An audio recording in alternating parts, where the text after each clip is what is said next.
अम्मी वहाँ भी बहुत अच्छे कपड़े हैं। चलिए चलते हैं।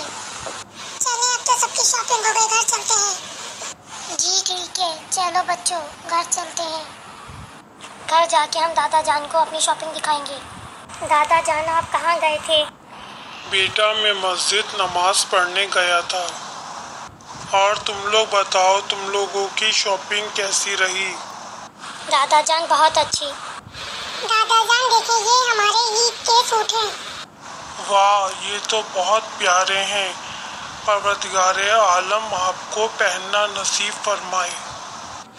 अम्मी जान, दादा जान का सूट कहाँ है जो हम बाजार से लेकर आए थे? बेटा वो कमरे में रखा है। जी अच्छा। चलो हम दादा जान को उनका ईद का सूट भी दिखाते हैं। दादा जान ये आपका सूट है। बच्चों आप लोगों का बहुत बहुत शुक्रिया। दादा जान मैं सोच रहा था, शर्फू अंकल का बेटा भी तो मेरे बराबर है, उसने ईद का जोड़ा लिया होगा। नहीं बेटा, वो लोग बहुत गरीब हैं।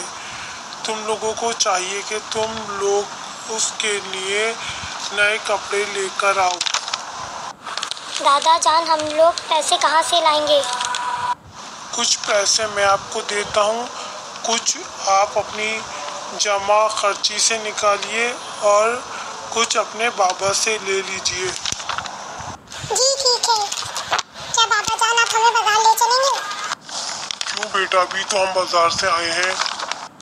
बाबा जान हमने शर्फू अंकल के बेटे के लिए तो सूट नहीं लिया।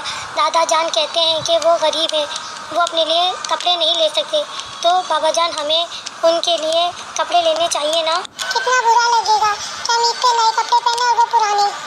शाबाश बच्चों, मुझे आपकी सोच पे बहुत खुशी हो रही है।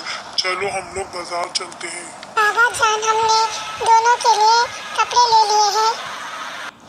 जी चलो, कुछ अफ्तारी का सामान भी ले लेते हैं।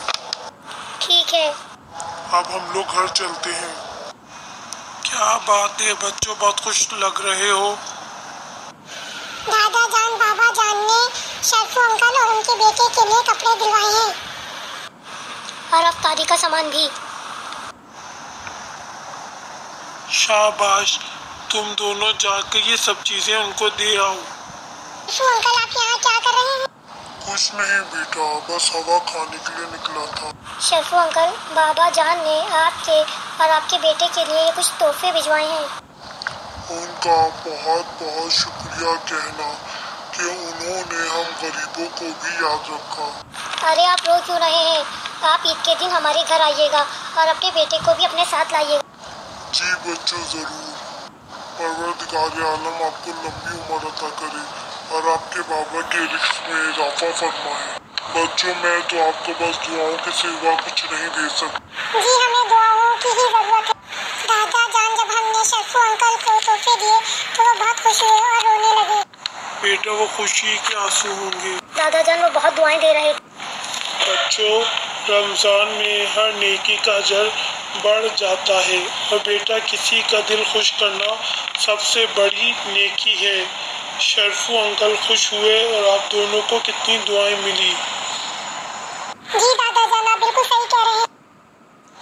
बच्चों तोहफा देना सुन्नत रसूल सल्लल्लाहु अलैहि वसल्लम है।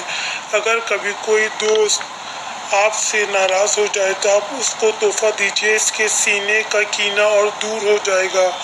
इसका दर्स हमें हदीस से मिलता है। इस तरह आपकी दोस्ती का रिश्ता ज़्यादा मजबूत हो जाएगा। दादा जान हम अहद करते हैं कि इन बातों पर हमेशा अमल करेंगे। जी हमेशा अमल करेंगे।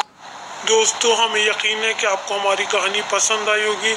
हमारे चैनल इल्म के शहर टीवी को लाइक कीजिए, सब्सक्राइब कीजिए, शेयर कीजिए और आप भी गरीबों की इस तरह मदद करते रहें ताकि परवरदिगार आलम आपकी नेकियों में इजाफा करें।